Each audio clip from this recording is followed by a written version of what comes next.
Hello everyone, welcome to VSE academy Belur Math. আজকে আমরা যে বিষয়টা নিয়ে আলোচনা করব, কনস্টিটিউশনের কোনো ইম্পর্ট্যান্ট একটা বিষয়, যেটা নিয়ে অবভিয়াসলি আমাদেরকে একটু চর্চা করতে হবে এবং পরীক্ষার জন্য ইম্পর্ট্যান্ট টপিকও বটে, সেটা হলো প্রধানমন্ত্রী, প্রাইম মিনিস্টার। প্রাইম মিনিস্টার নিয়ে আমরা ডিটেলে আলোচনা করব এবং প্রাইম মিনিস্টারের কী কী পাওয়ার, কী কী ফাংশন এবং এক্সাম রিলেটেড যে সমস্ত ইনফরমেশন প্রাইম মিনিস্টার থেকে আসবে সেগুলো নিয়ে আমরা ডিটেলে আলোচনা করব। তাহলে চলো শুরু করে দেওয়া যাক। প্রধানমন্ত্রী বা প্রাইম মিনিস্টার, প্রথমত প্রাইম মিনিস্টারের ক্ষেত্রে আমাকে প্রাথমিক যে ইনফরমেশানটা নিতে হবে সেটা হলো এই প্রধানমন্ত্রী বা প্রাইম মিনিস্টারের ক্ষেত্রে যেটা পরিষ্কারভাবে বলা আছে, প্রাইম মিনিস্টারের কথা আমাদের সংবিধানের কোন পার্টে বলা আছে? আমাদের সংবিধানের পার্ট 5-এ বলা আছে। আচ্ছা, পার্ট 5-এ আমরা জানি আমাদের যে ইউনিয়ন, পুরো ইউনিয়ন সিস্টেমটাই আমাদের পার্ট 5-এ আছে। সেক্ষেত্রে ইউনিয়ন এক্সিকিউটিভ, ইউনিয়ন লেজিসলেচার এবং তার সাথে সুপ্রিম কোর্টকেও পার্ট 5-এ আমাদের সংবিধানে অ্যাড করা হয়েছে। তো সেই সেন্সে দেখতে গেলে যেহেতু ইউনিয়ন এক্সিকিউটিভের মেম্বার আমাদের দেশের প্রধানমন্ত্রী, তাই প্রধানমন্ত্রীর কথাও আমাদের দেশের পার্ট 5-এ বলা আছে। নেক্সট যেটা বলা হচ্ছে যে এটা কোন লিস্টে আছে, এটা হলো ইউনিয়ন লিস্ট। প্রধানমন্ত্রীর কথা আমাদের ইউনিয়ন লিস্টে বলা আছে, কারণ ইউনিয়ন লিস্ট মানে প্রধানমন্ত্রী রিলেটেড যদি কোনো আইন বানাতে হয় সেটা ডেফিনেটলি পার্লামেন্টই বানাবে। নেক্সট যেটা বলা হচ্ছে, prime minister of India is the head of the government of India. Bharat সরকারের যে হেড সে হলো আমাদের দেশের প্রধানমন্ত্রী। আমি তোমাদেরকে বলেছিলাম আমাদের দুটো হেড হয়, একটা হলো হেড অফ দ্য স্টেট অর্থাৎ রাষ্ট্রের হেড, যেটা ডেফিনেটলি আমাদের দেশের প্রেসিডেন্ট, এবং আরেকটা হেড হয় সেটা হলো হেড অফ দ্য গভর্নমেন্ট, আমাদের সরকারের হেড, সেটা হলো প্রধানমন্ত্রী, প্রাইম মিনিস্টার। তো prime minister is the head of the government. এবং মাথায় রাখতে হবে প্রাইম মিনিস্টার কিন্তু আমাদের দেশের প্রধান পলিসি মেকার। তাই তাকে আমরা একটা টার্মে বলি, তিনি হলেন বেসিক্যালি আমাদের দেশের ডিফ্যাক্টো হেড, কারণ তিনি হলেন মেন পলিসি মেকার, তিনি কিন্তু মেন ডিসিশনগুলো নেন। আমি এখানে লিখে ফেললাম ডিফ্যাক্টো হেড প্রাইম মিনিস্টার, কারণ তিনি হলেন রিয়েল হেড। ডিফ্যাক্টো হেডের মানে হলো তিনি হলেন আমাদের দেশের রিয়েল হেড, মেন তিনি হলেন আমাদের দেশের প্রধান। যদি প্রেসিডেন্টের প্রসঙ্গে বলি তাহলে প্রেসিডেন্ট আমাদের দেশের নমিনাল হেড, তাই তো? আর নমিনাল হেডের মানে কি? নমিনাল হেডের মানে হলো তিনি হলেন আমাদের দেশের ডিজিওর হেড। আমি আগের দিনের ক্লাসেও তোমাদেরকে বলেছি, আমাদের ইউনিয়ন এক্সিকিউটিভ নিয়ে যদি আমি বলি তাহলে ইউনিয়ন এক্সিকিউটিভের সবচেয়ে উপরে থাকে প্রেসিডেন্ট, তারপর থাকে ভাইস প্রেসিডেন্ট, তারপর থাকে প্রাইম মিনিস্টার, তারপর থাকে ইউনিয়ন কাউন্সিল অফ মিনিস্টার এবং তারপর থাকে অ্যাটর্নি জেনারেল অফ ইন্ডিয়া।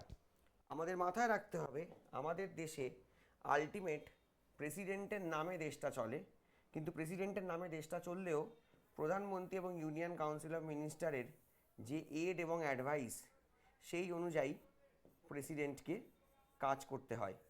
অর্থাৎ প্রেসিডেন্টের নামে দেশটা চলতেই পারে, কিন্তু প্রেসিডেন্টের ডিসিশন অনুযায়ী দেশটা চলে না। দেশটা আলটিমেট কিন্তু প্রধানমন্ত্রী এবং ইউনিয়ন কাউন্সিল অফ মিনিস্টারের ডিসিশন অনুযায়ী চলে। এবং এটাও আমাদেরকে মাথায় রাখতে হবে, এই যে ইউনিয়ন কাউন্সিল অফ মিনিস্টার, এই ইউনিয়ন কাউন্সিল অফ মিনিস্টারকে যিনি হেড করছেন তিনিই কিন্তু ভারতবর্ষের প্রধানমন্ত্রী। অর্থাৎ আমাদের যত মন্ত্রীরা রয়েছেন তাদেরকে হেড করছেন যিনি, তিনি ভারতবর্ষের প্রধানমন্ত্রী, ভারতবর্ষের real head, the de facto head of our country. Next যদি আমি স্লাইডে চলে যাই, সেখানে বলা হয়েছে কোয়ালিফিকেশান, অর্থাৎ প্রেসিডেন্ট হতে গেলে, এই প্রাইম মিনিস্টার হতে গেলে ভারতের কী কী কোয়ালিফিকেশান তার লাগবে, বেসিক যোগ্যতা, সেটা সম্বন্ধে আমরা একটু আলোচনা করব। দেখো, বলা হয়েছে to become an Indian prime minister one has to be, তাকে প্রাথমিকভাবে যেটা হতে হবে এ সিটিজেন অফ ইন্ডিয়া, তাকে ভারতের নাগরিক হতে হবে। এটা খুব সিম্পল একটা লজিক। আমরা জানি ভারতবর্ষের যে কোনো অ্যাডমিনিস্ট্রেটিভ পলিটিক্যাল পোস্ট হোল্ড করতে গেলে তাকে কিন্তু ভারতের নাগরিক হতে হয়। ভারতে বসবাসকারী যারা বিদেশি নাগরিক, আমরা সিটিজেনশিপের চ্যাপ্টারে পড়েছিলাম, তারা যেমন সমস্ত ফান্ডামেন্টাল রাইটস এনজয় করতে পারে না, ঠিক সেইভাবে তারা কিন্তু ইম্পর্টেন্ট যে সমস্ত পোস্ট সেগুলো কিন্তু তারা হোল্ড করতে পারে না। ঠিক সেইভাবে আমরা বলতে পারি যে যিনি ভারতের নাগরিক তাকে হতেই হবে। এটা হলো প্রাথমিকভাবে তার প্রথম কোয়ালিফিকেশান। নেক্সট হলো এ member of either Rajya Sabha or Lok Sabha. যে কোনো মিনিস্টারের জন্য যে কোনো মিনিস্টারের জন্য এই পার্টিকুলার রুলটা প্রযোজ্য, যে কোনো মন্ত্রীর জন্য এটা প্রযোজ্য। তাকে কেন্দ্রীয় মন্ত্রীর ক্ষেত্রে যদি বলি, তাকে রাজ্যসভা অথবা লোকসভার মেম্বার হতে হবে, এটা এক। যদি সে রাজ্যসভা বা লোকসভার মেম্বার নাও হয়, সেক্ষেত্রে আপ টু 6 মান্থস সে মন্ত্রী হিসেবে কাজ করতে পারবে। আপ টু 6 মান্থস সে মন্ত্রী হিসেবে কাজ করতে পারবে ইফ সে যদি রাজ্যসভা বা লোকসভার মেম্বার না হয়। কিন্তু মাথায় রাখতে হবে 6 মাসের পর থেকে সে কিন্তু আর মন্ত্রী হিসেবে কাজ করতে পারবে না। অর্থাৎ একজন ব্যক্তি সে ভারতবর্ষের মন্ত্রী হিসেবে কাজ করতে পারে রাজ্যসভা বা লোকসভার মেম্বার না হয় আপ টু 6 মান্থস। তার মধ্যে তাকে কিন্তু হাউসের মেম্বার হতে হবে, নাহলে তার কিন্তু যে মন্ত্রিত্বের পদ সেটা কিন্তু তার আর থাকবে না। তো ডেফিনেটলি প্রাইম মিনিস্টারের ক্ষেত্রে আমরা যেটা বলছি যে তাকে রাজ্যসভা অথবা লোকসভার মেম্বার হতে হবে। এখানেই ব্রিটেনের সাথে ভারতের পার্থক্য। ব্রিটেনে কিন্তু লোয়ার হাউসের মেম্বারই হতে হয়, অর্থাৎ ব্রিটেনের যিনি প্রাইম মিনিস্টার তাকে হাউস অফ দ্য কমন্সের মেম্বার হতে হবে। আমাদের ক্ষেত্রে কিন্তু প্রধানমন্ত্রীকে লোকসভার মেম্বার হতে হবে এমন কোনো মানে নেই, তিনি রাজ্যসভা থেকেও বিলং করতে পারেন। ইনফ্যাক্ট আমরা জানি আমাদের ডক্টর মনমোহন সিং, ইন্দিরা গান্ধী তার প্রথম টার্ম, এবং এইচ.ডি. দেবেগৌড়া তারা ভারতবর্ষের প্রধানমন্ত্রী হয়েছিলেন রাজ্যসভার সদস্য হয়ে। নেক্সট দেখো যেটা বলা হয়েছে, হি should have completed his 30 years if he is a member of Rajya Sabha. যদি সে রাজ্যসভা থেকে বিলং করে, আমরা জানি রাজ্যসভার মেম্বার হতে গেলে মিনিমাম এজ যেটা লাগে, মিনিমাম আমি বলছি, সেটা হলো 30 ইয়ার্স। লোকসভার মেম্বার হতে গেলে মিনিমাম যে বছরটা লাগে সেটা হলো 25 ইয়ার্স, 25 বছর। তাই জন্যই বলা আছে he should have completed his 30 years if is a member of Rajya Sabha.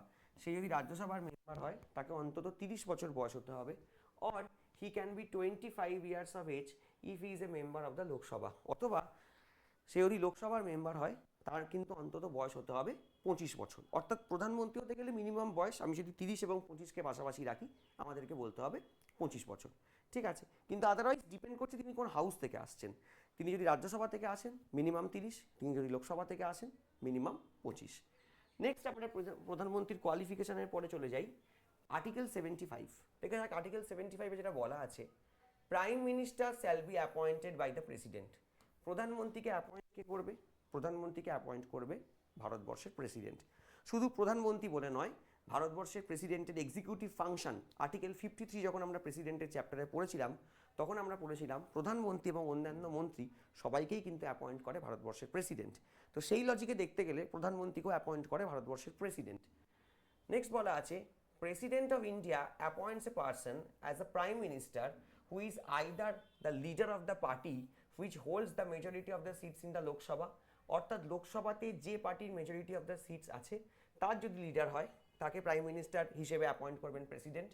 Or is a person who is able to win the confidence of the Lok Sabha by gaining the support of the other political parties. এই ব্যাপারটাকে আমরা একটু ছোট করে বুঝে নেওয়ার চেষ্টা করব। আচ্ছা, আমরা জানি আমাদের দেশে রয়েছে পার্লামেন্টারি ডেমোক্রেসি। আমাদের দেশে রয়েছে পার্লামেন্টারি ডেমোক্রেসি, অর্থাৎ সংসদীয় গণতন্ত্র। সংসদীয় গণতন্ত্রের নিয়ম হলো, আমাদের দেশের লোয়ার হাউস, আমি যদি কেন্দ্রের ক্ষেত্রেই বলি, রাজ্যের ক্ষেত্রেও সেম, মানে আমি বলতে পারি আমাদের দেশের লোকসভা, অথবা আমি যদি রাজ্যের ক্ষেত্রে বলি আমাদের দেশের বিধানসভা, এগুলো সবই কিন্তু লোয়ার হাউস, নিম্নকক্ষ। এই লোয়ার হাউসে যে পার্টির মেজরিটি আছে, এই লোয়ার হাউসে যে পার্টির মেজরিটি আছে, লোয়ার হাউসে যে পার্টির মেজরিটি আছে, সেই পার্টি আলটিমেট কিন্তু রুলিং পার্টি আসবে, সেই পার্টি কিন্তু রুলিং পার্টি হবে। অর্থাৎ সেই পার্টি গভর্নমেন্টে থাকবে, সেই পার্টি সরকার গড়বে। লোকসভায় যার মেজরিটি, সেন্ট্রাল গভর্নমেন্ট সেই পার্টির হবে। সেটা একটা পার্টি হতে পারে বা একটা অ্যালায়েন্সও হতে পারে, ইন্ডিয়া, এনডিএ, ইউপিএ হতে পারে। সেন্ট্রাল পার্টি লিখে দিলাম, সেন্ট্রাল গভর্নমেন্ট। ঠিক আছে, লোকসভায় যার মেজরিটি, সেন্ট্রাল গভর্নমেন্ট তার। লোকসভায় যার মেজরিটি, সেন্ট্রাল গভর্নমেন্ট তার। বিধানসভায় যার মেজরিটি, স্টেট গভর্নমেন্ট সেই পার্টি হোল্ড করবে। আমি আপাতত লোকসভা নিয়ে যদি বলি, কারণ আমি প্রধানমন্ত্রী নিয়ে আলোচনা করছি, আমরা যদি লোকসভা নিয়ে আলোচনা করি, আমি ধরে নিলাম আমাদের লোকসভায় টোটাল সিট কটা আছে। আমরা সবাই জানি আমাদের লোকসভার ক্ষেত্রে টোটাল সিট আছে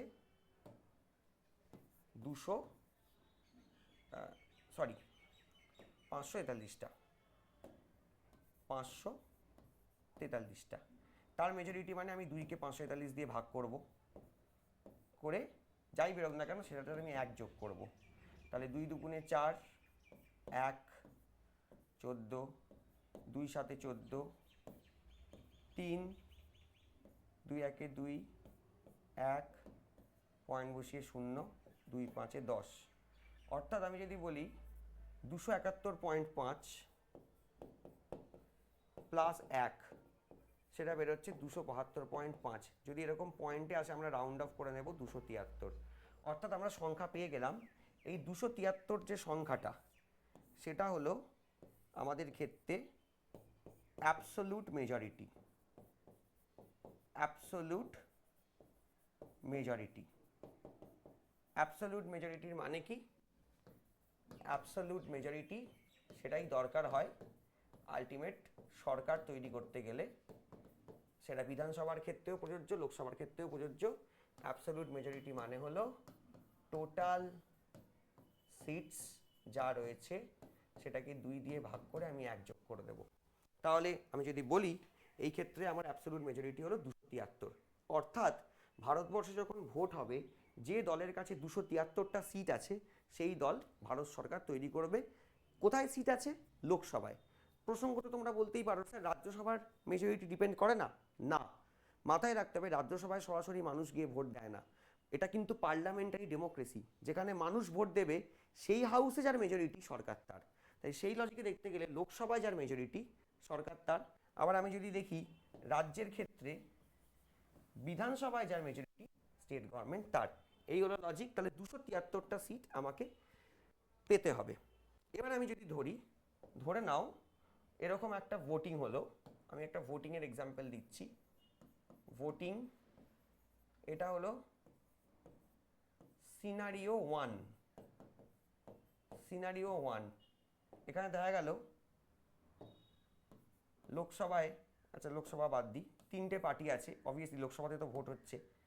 3টে পার্টি, এ পার্টি পেয়েছে 200, এ পার্টি পেয়েছে 300টা সিট, বি পার্টি পেয়েছে 150টা সিট, সি পেয়েছে বাকি যেটা আছে 450 হয়ে গেল। আমাদের টোটাল সিট হলো 543।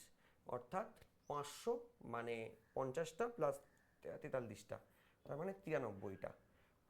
9 5 14 4 1 1 3 4 1 5। এই হলো অবস্থা। এরকম যদি একটা রেজাল্ট আসে ভোটের, তাহলে আমরা ক্লিয়ারলি দেখতে পাচ্ছি এ পার্টি 273 ক্রস করে গেছে।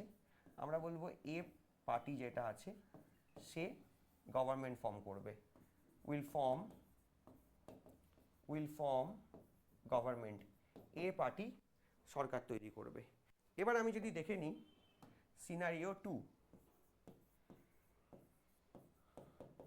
সিনারিও 2, তাতে যদি এরকম একটা রেজাল্ট আসে যে এ পার্টি পেয়েছে 260টা সিট, 40টা কম, বি পেয়েছে ধরো একই 150টা সিট, আর সি পেয়েছে 40টা বেশি 133টা সিট। এরকম একটা রেজাল্ট এসছে। দেখো এখানেও দেখো 5 আর 6 11 আর 3 14, 4 হাতে দেখ 1 2 3 আর 1 4 1 5। অর্থাৎ টোটাল সিট কত হচ্ছে? 543। এখানেও টোটাল সিট কত হচ্ছে? 543। কিন্তু দুটোর মধ্যে পার্থক্য হলো সিনারিও 1-এ আমি ক্লিয়ার কাট দেখতে পাচ্ছি এ পার্টির কাছে মেজরিটি রয়েছে। সিনারিও 2-তে আমি যেটা দেখতে পাচ্ছি কারুর কাছে মেজরিটি নেই। কারুর কাছে মেজরিটি না থাকলে এই সিচুয়েশানে এটাকে আমরা বলি হাং পার্লামেন্ট। এটাকে আমরা বলি হাং পার্লামেন্ট বা ত্রিশঙ্কু পার্লামেন্ট। অর্থাৎ কারুর কাছে মেজরিটি নেই। এ মোটামুটি মেজরিটি থেকে 13টা সিট কমে রয়েছে, আর বি যদি বলি সে তো অনেকটাই কমে রয়েছে, 150 মানে 250 প্লাস আরও 13, অর্থাৎ আরও 23, মোটামুটি 123টা সিট কমে রয়েছে। সি আরও কমে রয়েছে, ছেড়ে দাও। তাহলে এই ক্ষেত্রে যেটা হতে পারে সিনারিও 1-এর ক্ষেত্রে তো পরিষ্কার এ পার্টির যে লিডার আছে, এর যে লিডার তাকে প্রাইম মিনিস্টার করে দেওয়া হবে। এই ক্ষেত্রে কোনো সমস্যা নেই। সিনারিও 2 এর ক্ষেত্রে কিন্তু কোনো পার্টি মেজরিটিতে নেই, তখন রাষ্ট্রপতি যে কোনো মানুষকে ভারতবর্ষের প্রধানমন্ত্রী করতে পারে। যদি সিনারিও এরকম থাকে যে কারোর কাছেই মেজরিটি নেই, সেই ক্ষেত্রে রাষ্ট্রপতি যে কোনো মানুষকে ভারতবর্ষের প্রধানমন্ত্রী করতে পারে। কিন্তু এটাও ঠিক, আলটিমেট দিনের শেষে এটা পার্লামেন্টারি ডেমোক্রেসি, তাই আলটিমেট সেই প্রধানমন্ত্রী হিসেবে কাজ করতে পারবে যার কাছে মেজরিটি সিট রয়েছে। তো ন্যাচারালি এখানে আমাকে বা তোমাকে প্রধানমন্ত্রী করেও কোনো লাভ নেই, কারণ আমাদের কাছে মেজরিটি আমরা কোনোভাবেই নিয়ে আসতে পারবো না। তুলনামূলকভাবে এ পার্টি যে আছে সে কিন্তু মেজরিটির কাছাকাছি রয়েছে, মাত্র 13টা এমপি। সে যদি অন্য কোনো দল থেকে ভাঙিয়ে নিয়ে চলে আসে, সে কিন্তু সরকার তৈরি করে ফেলতে পারবে, বা অন্য কোনো দলের 13টা এমপি যদি তাকে ইভেন সাপোর্ট দেয়, ঠিক আছে, তাহলেও কিন্তু সে সরকার তৈরি করে নিতে পারবে। এই ক্ষেত্রে জেনারেলি প্রেসিডেন্ট যেটা করে, প্রেসিডেন্ট যে কোনো কাউকে ভারতবর্ষের প্রধানমন্ত্রী করতে পারে এবং তাকে বলতে পারে আপনি কনফিডেন্স গেইন করুন 1 মাসের মধ্যে। কিন্তু এই ক্ষেত্রে যেটা হবে, হয়তো এর যে লিডার আছে তাকে প্রধানমন্ত্রী কী করবে, ভারতবর্ষের প্রাইম মিনিস্টার করে দেবে, অ্যাপয়েন্ট করবে এবং তাকে বলা হবে যে উইদিন এ সার্টেন টাইম, মোটামুটি 1 মাস বলা হয়, উইদিন সার্টেন টাইম কী করতে হবে, তাকে প্রমাণ করতে হবে যে সে ভোট অফ কনফিডেন্স তার কাছে রয়েছে। ভোট অফ কনফিডেন্স সেখানে হবে, মানে আস্থা ভোট হবে, সেখানে তাকে দেখাতে হবে যে তার কাছে 273টা মিনিমাম সিট রয়েছে। যদি সে দেখাতে পারে তাহলে তার সরকার থাকবে, যদি সে দেখাতে না পারে তাহলে এইভাবে বিকে সুযোগ দেওয়া হবে, সিকে সুযোগ দেওয়া হবে। কিন্তু মাথায় রাখবে, আলটিমেট যদি কেউই প্রমাণ করতে না পারে তাদের কাছে মেজরিটি আছে, সেক্ষেত্রে কিন্তু আবার পুনরায় লোকসভা ইলেকশন করাতে হবে, রি-ইলেকশন হতে হবে। কিন্তু কোনো মতেই উইদাউট মেজরিটি সরকার তৈরি করা যাবে না, এটা কিন্তু আমরা মাথায় রাখবো। তাই জন্যই এখানে বলা হয়েছে যে, আমি যদি বলি যে প্রেসিডেন্টের কাছে appoints a person as the prime minister, এটা option 1-এ, who is either the leader of the party which holds a majority of the seats, যার কাছে মেজরিটি অফ দ্য সিটস রয়েছে, যেমন এক্ষেত্রে এর কাছে মেজরিটি অফ দ্য সিট রয়েছে, তাহলে এর পার্টির যে লিডার তাকে প্রধানমন্ত্রী করে দেওয়া যেতে পারে। অর এখানে দেওয়া আছে এই যে majority of the seats, or is a person, এটা হলো scenario 2, who able to win the confidence of the Lok Sabha by gaining the support of the other political parties। এক্ষেত্রে যেটা হতে পারে, বাকি পার্টিরা যদি অন্য কারোর থেকে সাপোর্ট নিয়ে তার কাছে কনফিডেন্স থাকে, তার কাছে 273টা সিট থাকে, তাহলেও কিন্তু সে সরকার তৈরি করতে পারে। এক্ষেত্রে যেটা হবে, একজনকে প্রধানমন্ত্রী হিসেবে প্রেসিডেন্ট ইলেক্ট করে সিলেকশন অ্যাপয়েন্ট করবে, তারপর কিন্তু আলটিমেট তাকে অন্যান্য পার্টি থেকে সোজা কথায় এমপি ভাঙিয়ে আনে সরকার তৈরি করতে হবে। আদারওয়াইজ কিন্তু সে প্রধানমন্ত্রী হিসেবে কন্টিনিউ করতে পারবে না, কারণ তার সরকারটাই তৈরি হবে না।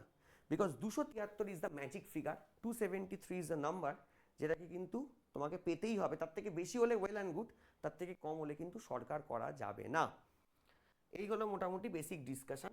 এবার আমি যদি বলি প্রধানমন্ত্রীর স্যালারি কি বলছে, this is determined by the parliament from time to time. Parliament সময় সময় প্রধানমন্ত্রীর স্যালারি নিয়ে ডিসকাস করতে পারে, আলোচনা করতে পারে।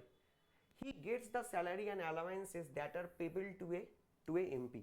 অর্থাৎ একজন এমপিকে যে স্যালারি বা অ্যালাওয়েন্সেস দেওয়া হয় সেটা তো প্রধানমন্ত্রী পায়, তার সাথে ডেফিনেটলি কিছু অ্যাডিশনাল অ্যালাওয়েন্সেস বা সুযোগ সুবিধাও তিনি এনজয় করেন। দেখো এটাও বলা হয়েছে, additionally he gets a sumptuary alliance, free accommodation, travelling allowances, medical facilities etcetera. তার সাথে মেডিকেল ফেসিলিটিস, ট্রাভেলিং অ্যালাওয়েন্সেস, আরও যা কিছু অ্যালায়েন্সেস রয়েছে, সুযোগ সুবিধা রয়েছে, সেগুলো তিনি এনজয় করেন। মোট কথা, প্রেসিডেন্টের স্যালারি, প্রাইম মিনিস্টারের স্যালারি কত হবে সেটা ঠিক করে পার্লামেন্ট, এবং সেটাও আইন করে ঠিক করা হয়। নেক্সট আমরা চলে যাই ফাংশন। প্রধানমন্ত্রীর রোল বা ফাংশন কি, এটা খুব ইম্পর্টেন্ট। অনেক সময় এইভাবেও আসতে পারে যে প্রধানমন্ত্রীর কী কী পাওয়ার রয়েছে, কী কী ক্ষমতা রয়েছে। প্রথম কথাটা বলা হয়েছে, the prime minister recommends the president about the members who can be the ministers. অর্থাৎ প্রধানমন্ত্রী তো সিলেকশন হলো, সেক্ষেত্রে যে দলের মেজরিটি আছে সেই দল যাকে লিডার হিসেবে প্রজেক্ট করবে সে হবে ভারতবর্ষের প্রধানমন্ত্রী। সে লোকসভা থেকেও বিলং করতে পারে, রাজ্যসভা থেকেও বিলং করতে পারে। প্রধানমন্ত্রীটা তো হয়ে গেল, কিন্তু প্রধানমন্ত্রীর পরে বাকি মন্ত্রীরা কারা হবে সেটা কিন্তু প্রধানমন্ত্রীই ঠিক করে দেবে। কারণ এই যে মন্ত্রীরা আছে তাদেরকে কিন্তু আলটিমেট অ্যাপয়েন্ট করে হলো ভারতবর্ষের প্রেসিডেন্ট, কিন্তু কার কথায় করে, প্রধানমন্ত্রীর কথায় করে। প্রধানমন্ত্রী বলে দিল অমিত শাহ এনাকে ভারতবর্ষের হোম মিনিস্টার হিসেবে অ্যাপয়েন্ট করুন প্রেসিডেন্ট মুর্মু, নির্মলা সীতারামন রাজ্যসভার মেম্বার, ওনাকে ফাইন্যান্স মিনিস্টার হিসেবে অ্যাপয়েন্ট করুন প্রেসিডেন্ট মুর্মুকে রিকোয়েস্ট করবে প্রধানমন্ত্রী, এবং as per the recommendation of prime minister অন্যান্য মন্ত্রীদেরকে অ্যাপয়েন্ট করবে ভারতবর্ষের প্রেসিডেন্ট। অর্থাৎ অ্যাপয়েন্টটা করছে প্রেসিডেন্ট, কিন্তু কার কথায় করছে, কার ডিসিশনে করছে, প্রধানমন্ত্রীর ডিসিশনে করছে। নেক্সট যেটা বলা হয়েছে, the prime minister allocates various portfolios among ministers and prime minister can reshuffle the portfolios. Prime minister কি করতে পারে, ভেরিয়াস পোর্টফোলিও অ্যালোকেট করতে পারে, ঠিক আছে। অর্থাৎ কে কোন মন্ত্রিত্ব পাবে, কে হোম মিনিস্টার হবে, কে রেল মিনিস্টার হবে, কে এডুকেশন মিনিস্টার হবে, এগুলোকে একটা পোর্টফোলিও বলা হয়, দপ্তর বলা হয়। এই দপ্তর অ্যালোকেশন করতে পারে কে, প্রধানমন্ত্রী। এবং তার সাথে বলা হয়েছে prime minister can reshuffle the portfolio also, অর্থাৎ রিশাফেল করতে পারে। ধরো কেন্দ্রীয় এডুকেশন মিনিস্টার যে ছিল তাকে নিয়ে চলে গেল কেন্দ্রীয় যে কৃষিমন্ত্রী মন্ত্রণালয় সেখানে। আবার ধরো যে এগ্রিকালচার মিনিস্টার ছিল তাকে নিয়ে চলে গেল ল মিনিস্টারে। আবার যে ল মিনিস্টার সে চলে গেল education মিনিস্টারে।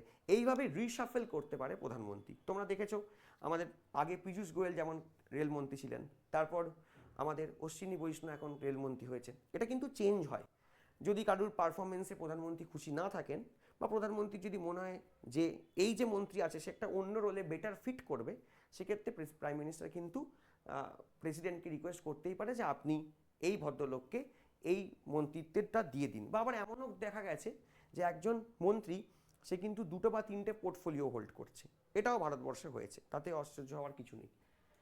The prime minister ask a minister to resign.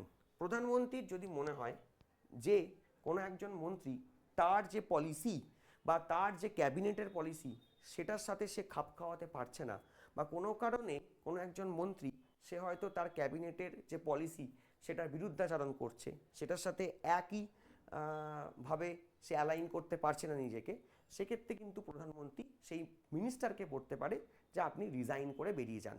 কারণ আমাদের দেশে মাথায় রাখতে হবে, আমাদের দেশে কিন্তু কালেকটিভ রেসপন্সিবিলিটি রয়েছে। কালেকটিভ রেসপন্সিবিলিটি রয়েছে।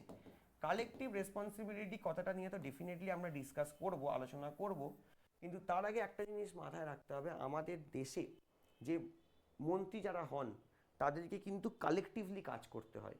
অর্থাৎ এমনটা নয় যে আমাদের দেশে যদি কোনো বাজেট হয় সেই বাজেটটা হয়তো পড়ছে অর্থমন্ত্রী, কিন্তু বাজেটটা অর্থমন্ত্রী তৈরি করেনি, বাজেটটা কেন্দ্রীয় সরকারের বাজেট। ন্যাশনাল এডুকেশন পলিসি, তুমি বলতে পারবে না যে এই national education policy actually Dharmendra প্রধানের পলিসি, একদমই না। ন্যাশনাল এডুকেশন পলিসি হলো মোদি সরকারের পলিসি, কারণ এখানে সরকার কালেকটিভলি রেসপন্সিবল থাকে। কার কাছে না পার্লামেন্টের কাছে। পার্লামেন্টের কোন হাউসের কাছে না লোয়ার হাউসের কাছে, কারণ লোয়ার হাউসে যার মেজরিটি সরকার তার। তাই এখানে কালেকটিভ রেসপন্সিবিলিটির কথা বলা হয়েছে, ইন্ডিভিজুয়াল রেসপন্সিবিলিটির কথা বলা হয়নি। অ্যাজ এ ক্যাবিনেট সেটা কালেকটিভলি রেসপন্সিবল হিসেবে কাজ করে। তাই যদি কোনো মন্ত্রী ক্যাবিনেটের ডিসিশনের সাথে বা সিদ্ধান্তের সাথে এক লেভেলে অ্যালাইন না হতে পারে, তাকে কিন্তু ক্যাবিনেট ছেড়ে বেরিয়ে যেতে হবে। ডেফিনেটলি ক্যাবিনেটের মিটিং এসে বলতে পারে যে আমার মনে হচ্ছে এখানে এটা চেঞ্জ করা উচিত। সেটা যদি সে ক্যাবিনেটের বাকি লোকেদেরকে কনভিন্স করে নিতে পারে, বাকি মন্ত্রীদেরকে কনভিন্স করে নিতে পারে, তার অনুযায়ী চেঞ্জ হয়ে যায়, যদি সবাই এক পেজে থাকে কোনো সমস্যা নেই। কিন্তু দিনের শেষে যখন আলটিমেট পলিসি মেকিং হবে তখন, বা একটা বিল আনা হবে সংসদে সরকারের পক্ষ থেকে, তখন কিন্তু আলটিমেট যদি কেউ সেম পেজে না থাকে তাকে কিন্তু প্রেসিডেন্ট প্রাইম মিনিস্টার বলবে যে তাহলে আপনি তো ক্যাবিনেটের পার্ট নন, আপনি তাহলে কালেকটিভলি রেসপন্সিবল হবেন কি করে, কারণ এখানে গোটা সরকার কালেকটিভলি কাজটা করছে। সেখানে আপনি যদি এর সাথে বিরুদ্ধাচরণ করেন তাহলে আপনাকে রেজিগনেশন দিয়ে বেরিয়ে যেতে হবে, এটাই নিয়ম। এবার প্রধানমন্ত্রী কিন্তু কাউকে নিজে থেকে ঘাট ধাক্কা দিয়ে তাড়িয়ে দিতে পারে না, কারণ প্রধানমন্ত্রী না সেই মন্ত্রীকে অ্যাপয়েন্ট করেছে, মন্ত্রীকে অ্যাপয়েন্টমেন্ট করার কাজও প্রেসিডেন্টের, এই প্রেসিডেন্টের, এবং সেই মন্ত্রীকে যদি বলা হয় রিমুভ করার দায়িত্ব সেটাও কিন্তু প্রেসিডেন্টের হাতেই রয়েছে। তাই প্রাইম মিনিস্টার রিকোয়েস্ট করতে পারে মন্ত্রীকে যে আপনি রেজিগনেশন দিয়ে বেরিয়ে যান। যদি সেই মন্ত্রী রেজিগনেশন দিতে না চায় তাহলে prime minister advises the president, prime minister প্রেসিডেন্টকে অ্যাডভাইস করবেন প্রেসিডেন্ট সাব আপনি কাইন্ডলি এই মিনিস্টারকে রিমুভ করে দিন, কারণ প্রাইম মিনিস্টার কিন্তু কোনো মন্ত্রীকে রিমুভ করতে পারবে না। রিমুভ করতে গেলে সেটা কিন্তু প্রেসিডেন্টের থ্রু দিয়েই করতে হবে। তাহলে এইগুলো মোটামুটি বেসিক কিছু ফাংশন, আরও কিছু ফাংশন আছে আমরা দেখে নিই। Prime minister presides over the meeting of the council of the minister. আমাদের যে council of ministers, union council of minister, যেখানে সমস্ত মন্ত্রিপরিষদ রয়েছেন, তাদের যে মিটিং, সেই মিটিংয়ে কিন্তু আলটিমেট মেন যে প্রিজাইডিং অফিসার সে হলো প্রধানমন্ত্রী। ইনফ্যাক্ট ইউনিয়ন কাউন্সিল অফ মিনিস্টারের যে লিডার সেও প্রধানমন্ত্রী। ইউনিয়ন কাউন্সিল অফ মিনিস্টারকে যে লিড করে সে হলো প্রধানমন্ত্রী, at the same time state council of মিনিস্টারকে যে লিড করে সে কিন্তু আমাদের মুখ্যমন্ত্রী, chief minister. Prime minister advises the president with respect to the appointment of Attorney General, UPSC and the members, CAG, Chief Election Commission and other election commissioners, chairman and the members of Finance Commission, এই সমস্ত মেম্বারদেরকে প্রধানমন্ত্রী কিন্তু কি করে না, প্রধানমন্ত্রী prime প্রেসিডেন্টকে advice দেয়। দেখো আমরা পড়েছি, যখন আমরা আর্টিকেল 53 পড়েছিলাম, প্রেসিডেন্টের এক্সিকিউটিভ পাওয়ার পড়েছিলাম, আমরা দেখেছিলাম যত এক্সিকিউটিভ গভর্নমেন্ট পোস্টে যত অ্যাপয়েন্টমেন্ট হয় সেগুলো কিন্তু প্রেসিডেন্ট অ্যাপয়েন্ট করে। যেমন ধরো ফর এক্সাম্পল প্রেসিডেন্ট কাদেরকে অ্যাপয়েন্ট করে আমি যদি বলি, প্রেসিডেন্ট ইউপিএসসির মেম্বারদেরকে অ্যাপয়েন্ট করে, প্রেসিডেন্ট সিএজি মেম্বারদেরকে অ্যাপয়েন্ট করে, প্রেসিডেন্ট চিফ ইলেকশন কমিশনারদের অ্যাপয়েন্ট করে, প্রেসিডেন্ট গভর্নরদের অ্যাপয়েন্ট করে, ঠিক আছে আমরা জানি। কিন্তু দিনের শেষে প্রেসিডেন্ট এই যে অ্যাপয়েন্টমেন্টটা করছে সেটা কার কথায় করে, প্রধানমন্ত্রী এবং ইউনিয়ন কাউন্সিল অফ মিনিস্টারের যে এড এবং অ্যাডভাইস অনুযায়ী সেটা এই কাজটা করে। কোন আর্টিকেলে বলা আছে এই কথাটা বলা আছে আর্টিকেল 74 ক্লজ 1। এখানে পরিষ্কার বলা আছে যে ভারতবর্ষে একটা ইউনিয়ন কাউন্সিল অফ মিনিস্টার থাকবে, যে ইউনিয়ন কাউন্সিল অফ মিনিস্টারকে লিড করবে ভারতবর্ষের প্রধানমন্ত্রী, এবং সেই ইউনিয়ন কাউন্সিল অফ মিনিস্টার এবং প্রধানমন্ত্রীর এড এবং অ্যাডভাইস অনুযায়ী ভারতবর্ষের প্রেসিডেন্টকে কাজ করতে হবে। তাই প্রেসিডেন্ট যাদের যাদের নিয়োগ করছে বলে আমরা দেখছি, নিয়োগ প্রেসিডেন্টই করছে, তাদের যে অ্যাপয়েন্টমেন্ট লেটার সেখানে প্রেসিডেন্টেরই সই আছে, কিন্তু সেগুলো হচ্ছে প্রাইম মিনিস্টারের ডিসিশন অনুযায়ী। প্রাইম মিনিস্টার যদি বলে একে অ্যাপয়েন্ট করুন অ্যাজ এ অ্যাটর্নি জেনারেল, ওনাকে অ্যাপয়েন্ট করুন অ্যাজ এ সিএজি, তাহলে কিন্তু প্রেসিডেন্টকে সেটাই করতে হবে। কারণ আর্টিকেল 53-তে বলা আছে যে প্রেসিডেন্টের অ্যাপয়েন্টমেন্ট পাওয়ার আছে, প্রেসিডেন্টের এক্সিকিউটিভ পাওয়ার আছে, কিন্তু আলটিমেট প্রেসিডেন্টের যে ডিসিশন সেটা কিন্তু প্রধানমন্ত্রীর ডিসিশনটাই রিফ্লেকশন হবে। নেক্সট দেখো যেটা বলা হয়েছে, prime minister advises the president with regard to summoning and proroguing of the parliament. অর্থাৎ আমরা জানি আমাদের যে পার্লামেন্ট, আমাদের যদি পার্লামেন্ট নিয়ে একটু আমি ছোট্ট করে আলোচনা করি তোমাদের সাথে, হয়তো ব্যাপারটাকে আমি ক্লিয়ার করে দিতে পারবো। আমাদের পার্লামেন্টের বিভিন্ন সেশন হয়, ঠিক আছে, আমরা তোমাদেরকে এটা বলেওছি পার্লামেন্টের যে সেশন হয়, ধরো এই একটা সেশন শুরু হচ্ছে, একটা সেশন শেষ হচ্ছে, এটা হলো বাজেট সেশন, তারপর মাঝখানে গ্যাপ হয়েছে, তারপর রয়েছে মনসুন সেশন। জেনারেলি আমাদের দেশে 3টে সেশন হয়, আরও বেশিও হতে পারে, তার থেকে কম মিনিমাম 2টো সেশন হতে হবে, বাজেট, মনসুন এবং উইন্টার সেশন। আমাদের পার্লামেন্টের সেশন নিয়ে আমরা যদি বলি, পার্লামেন্টের সেশনস নিয়ে যদি আমি বলি, তাহলে মিনিমাম সেশন কটা হতে হবে পার্লামেন্টে, 2টো। ম্যাক্সিমাম সেশন কটা হতে পারে, নট মেনশনড, 100টা, 150টা, 200টা, 10টা, 8টা, 9টা, যতগুলো ইচ্ছে হতে পারে, কোথাও কিছু বলা নেই। কিন্তু একটা সেশন যখন শুরু হবে, সেশন যখন শুরু হয়, যখন সমস্ত মেম্বারদেরকে ডাকা হয়, সেটাকে আমরা বলি সামান। অর্থাৎ বাজেট সেশন ধরো শুরু হলো 1 ফেব্রুয়ারি, 1 ফেব্রুয়ারি, তাহলে লোকসভার এবং রাজ্যসভার মেম্বারদেরকে সামান করবে কে, প্রেসিডেন্ট করবে, ঠিক আছে। আর যখন সেশন শেষ হবে সেটাকে আমরা বলি প্রোরোগ। এইভাবে সেশন সামান হয়, প্রোরোগ হয়, সামান হয়, প্রোরোগ হয়। মাথায় রাখবে এই সামান বা প্রোরোগ করে কে, আমি যেটা একটু আগেই বললাম, এই সামান বলো বা এই প্রোরোগ বলো, দুটোই বলে প্রেসিডেন্ট। কিন্তু প্রেসিডেন্ট করলে কি হবে, আলটিমেট আমাদের পার্লামেন্ট কবে শুরু হবে বা কবে শেষ হবে সেই সিদ্ধান্তটা প্রেসিডেন্ট নিচ্ছে বলে আমরা দেখতে পাই, কিন্তু প্রেসিডেন্টকে পেছন থেকে এই ব্যাপারেও পরিচালনা করছে কে, প্রধানমন্ত্রী। তাই জন্যই বলা হয়েছে এখানে যে prime minister advises the president, prime minister প্রেসিডেন্টকে অ্যাডভাইস দিচ্ছে with regard to summoning and proroguing of the parliament. অর্থাৎ পার্লামেন্ট কবে শুরু হবে এবং পার্লামেন্টের কাজ কবে শেষ হবে সেটা কিন্তু আলটিমেট প্রাইম মিনিস্টার অ্যাডভাইস দেবে, এবং সেই অনুযায়ী প্রেসিডেন্ট পার্লামেন্ট একটা সেশনকে সামান করবে এবং পার্লামেন্টের একটা সেশনকে প্রোরোগ করবে, ঠিক আছে। ফাংশনসগুলো মোটামুটি আমরা ডিসকাস করে নিলাম। এরপরে আর্টিকেল 74(1) অলরেডি আমি তোমাদের সাথে আলোচনা করে দিয়েছি। The council of ministers is headed by prime minister to aid and advise the president, ঠিক আছে। আমরা জানি যে আমাদের যে প্রাইম মিনিস্টার এবং ইউনিয়ন কাউন্সিল অফ মিনিস্টার, তাদের যে অ্যাডভাইস, সেই অ্যাডভাইস অনুযায়ী প্রেসিডেন্ট কাজ করে, তাদের অ্যাডভাইসটাই কিন্তু এখানে সবচেয়ে ইম্পর্টেন্ট। কিন্তু এখানে আরেকটা জিনিস আমরা মাথায় রাখবো, প্রধানমন্ত্রী এবং ইউনিয়ন কাউন্সিলের মিনিস্টারের অ্যাডভাইস অনুযায়ী প্রেসিডেন্ট কাজ করছে, খুব ভালো কথা। কিন্তু প্রেসিডেন্ট এখানে একটা পয়েন্ট আছে, প্রেসিডেন্ট একবারের জন্য রিকনসিডার করার জন্য রিকোয়েস্ট করতে পারে। President can request for reconsider for one time. একবারের জন্য হলেও প্রেসিডেন্ট রিকনসিডার করতে পারে কোনো ডিসিশনের ক্ষেত্রে। আমি ধরো বলছি, আজকে ধরো মিস্টার শ্যাম, তাকে করা হলো ভারতবর্ষে অ্যাটর্নি জেনারেল, অর্থাৎ প্রধানমন্ত্রী রিকোয়েস্ট করেছে প্রেসিডেন্টকে আপনি মিস্টার শ্যামকে অ্যাটর্নি জেনারেল হিসেবে আপনি অ্যাপয়েন্ট করুন। প্রধানমন্ত্রী বলতে পারে আমি শ্যাম নয়, আমার মনে হচ্ছে mister Ram will be better person for attorney general. অর্থাৎ একবার প্রাইম মিনিস্টারের বা ইউনিয়ন কাউন্সিল অফ মিনিস্টার যেটা বলেছে সেটাকে ভেবে দেখার কথা প্রেসিডেন্ট বলতে পারে। কিন্তু প্রেসিডেন্ট রিকোয়েস্ট করার পর যদি প্রধানমন্ত্রী তাতে কনভিন্স হয় তো খুব ভালো কথা, কিছু বলার নেই, ঠিক আছে। যদি প্রধানমন্ত্রী বা ইউনিয়ন কাউন্সিল অফ মিনিস্টার বলে না আমি যাকে বলেছি তাকেই আপনি অ্যাটর্নি জেনারেল করুন, তখন কিন্তু প্রেসিডেন্ট সেটা করতে বাধ্য। আর এই যে একবার রিকনসিডার করার জন্য রিকোয়েস্ট করতে পারে, সেটা অ্যাড হয়েছে কবে, এটা তোমরা জেনে রাখবে। সেটা অ্যাড হয়েছে 44th কনস্টিটিউশনাল অ্যামেন্ডমেন্ট অ্যাক্ট 1978। এটা হয়ে গেল আর্টিকেল 74 ক্লজ 1।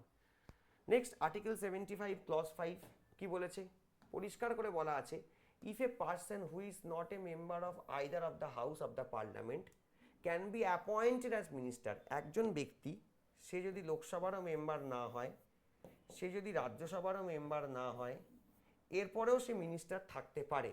আমি বলে দিয়েছিলাম তোমাদেরকে, কিন্তু সেই মিনিস্টারের পদ কত বছর থাকবে, 6 মাস। অর্থাৎ 6 মাস পরেও সে যদি রাজ্যসভা লোকসভার মেম্বার না হয়, তাকে কিন্তু তার পদ থেকে মন্ত্রিত্ব সরিয়ে দেওয়া হবে। আর 6 মাসের মধ্যে যদি সে কোনো একটা হাউসের মেম্বার হয়ে যায়, তার মন্ত্রিত্ব বহাল থাকবে।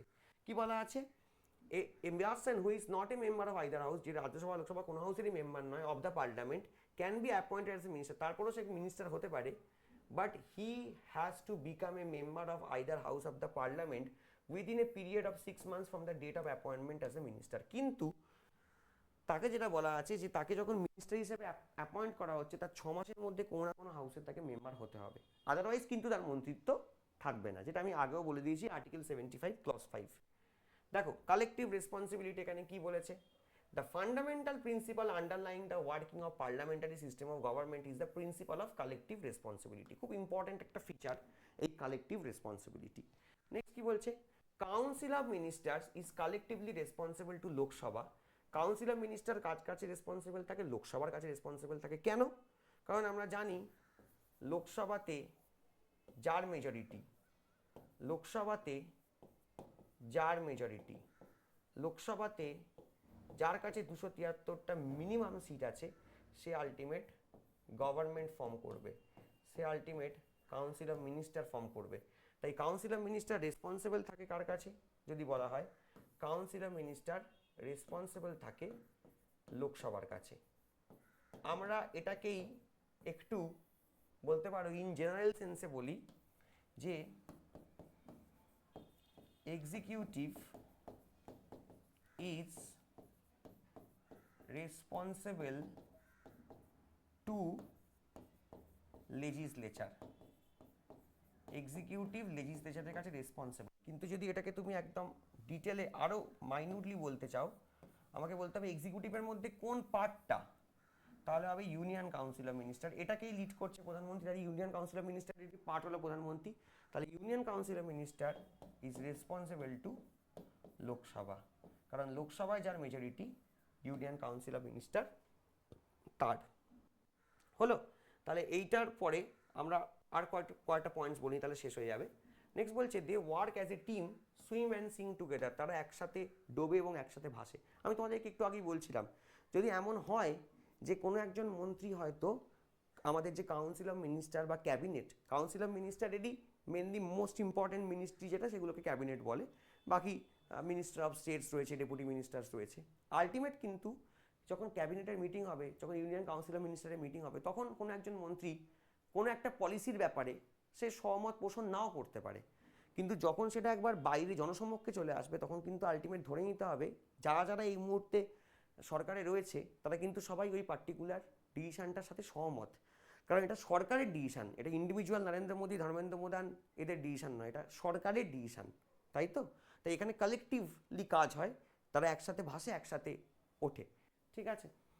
When Lok Sabha passes a no confidence motion against the Council of Ministers, যদি লোকসভা কাউন্সিল অফ মিনিস্টারদের এগেনস্টে নো কনফিডেন্স মোশন পাস করে, all the minister have to resign, সেক্ষেত্রে সমস্ত মন্ত্রীদের কিন্তু রিজাইন করতে হবে, সরকারটাই পড়ে যাবে। কিন্তু নো কনফিডেন্স মোশন মানে কি? যদি এমন হয়, ধরো লোকসভার কাছে টোটাল সিট হলো 543টা, এইটা কি? এইটা হলো টোটাল সিটস। এবার আমরা জানি মেজরিটি কততে, অর্থাৎ সরকার রাখতে গেলে অ্যাবসলিউট মেজরিটি দরকার, টোটাল বাই 2+1, এটাকে আমরা কনফিডেন্সও বলে থাকি। এটা কতটা? 273 মিনিমাম, তার থেকে বেশি হলে তো খুব ভালো, তার থেকে কম হওয়া যাবে না, এই সিটটা লাগবে, তাই তো? এটা আমরা পড়েছি। এবার প্রশ্ন হলো, যদি আজকে হঠাৎ করে 280 জন মেম্বার আগে ছিল, 20 জন মেম্বার বেরিয়ে চলে গেল বিরোধী দলে, তখন বিরোধীরা যদি এটা ফোরকাস্ট করতে পারে, জানে সরকারের কাছে মনে হচ্ছে মেজরিটি নেই, তখন বিরোধীরা কি করবে? একটা অনাস্থা প্রস্তাব, নো কনফিডেন্স মোশন নিয়ে আসবে। কোথায় কোথায় মেজরিটি থাকা দরকার? লোকসভাতে। তাই বিরোধীরা একটা অনাস্থা প্রস্তাব, আস্থা নেই, সেই প্রস্তাব নিয়ে আসবে লোকসভাতে। এই প্রস্তাব নিয়ে আলোচনা করার জন্য মিনিমাম 50 জন মেম্বারের সই দরকার। 50 জন লোকসভার মেম্বার যদি এই অনাস্থা প্রস্তাবে সই করে, তাহলে এটা নিয়ে আলোচনা হবে, এবং তারপর আলটিমেট লোকসভার যে লিডার, তাকে বলা হবে আপনি প্রুফ করুন যে আপনার দল তার মেজরিটি রয়েছে। যদি সে প্রুফ করতে পারে ফ্লোরে যে দেখো আমার কাছে মেজরিটি আছে, কোনো চিন্তা নেই, কোনো টেনশন নেই, তাহলে নো কনফিডেন্স মোশন ফেল করবে, সরকার টিকে যাবে। কিন্তু যদি 273খানা এমপি সে আলটিমেট হাজির করতে না পারে, ফ্লোর টেস্ট যদি সে ফেল করে, সে যদি ভোট অফ কনফিডেন্স পাস না করে, তাহলে কিন্তু সরকার পড়ে যাবে। তাই জন্য বলা আছে, যদি লোকসভা পাস করে একটা নো কনফিডেন্স মোশন, তাহলে কিন্তু কাউন্সিল অফ মিনিস্টার সেখান থেকে রিজাইন করতে বাধ্য, তার কাছে আর অন্য কোনো উপায় নেই। আর তার সাথে এটাও বলা আছে, cabinet decision bind to all cabinet minister, একটা ডিসিশন যখন হচ্ছে সেটা সমস্ত ক্যাবিনেট মিনিস্টারের জন্য অ্যাপ্লিকেবল, সমস্ত কাউন্সিল অফ মিনিস্টার্সের জন্য অ্যাপ্লিকেবল, ঠিক আছে? কারণ even it differ in the cabinet meeting, যদি তারা ক্যাবিনেট মিটিংয়ে সেই পার্টিকুলার ডিসিশনটার এগেনস্টে সহমত পোষণ নাও করে, তারপরেও কিন্তু যখন কোনো ডিসিশন ক্যাবিনেট নেবে, সেটাকে কিন্তু সবাইকে তার সাথে অ্যালাইন হতে হবে, আদারওয়াইজ তাকে কিন্তু রেজিগনেশন নিয়ে বেরিয়ে যেতে হবে। কারণ যখন আমরা দেখছি সরকার একটা পলিসি নিয়ে আসছে, তখন তোমাকে ধরে নিতে হবে যে সরকারের বাকি যারা মন্ত্রী তারাও এই পলিসির সাথে সহমত, আদারওয়াইজ তারা কিন্তু সরকারে থাকতে পারতো না। এখানে কালেকটিভ রেসপন্সিবিলিটির কথা বলা হচ্ছে। তাহলে মোটামুটি এই ছিল আজকের আমাদের প্রথম ক্লাস, প্রধানমন্ত্রী, প্রাইম মিনিস্টার। নেক্সট ক্লাসে আমরা ডেফিনেটলি পার্লামেন্ট নিয়ে আলোচনা করব। সবাই খুব ভালো থাকো। বেলুড় মঠ ভিএসি একাডেমির পক্ষ থেকে আশা করি এই ক্লাস তোমাদের এক্সাম প্রিপারেশনে অনেকটাই সাহায্য করবে। ধন্যবাদ।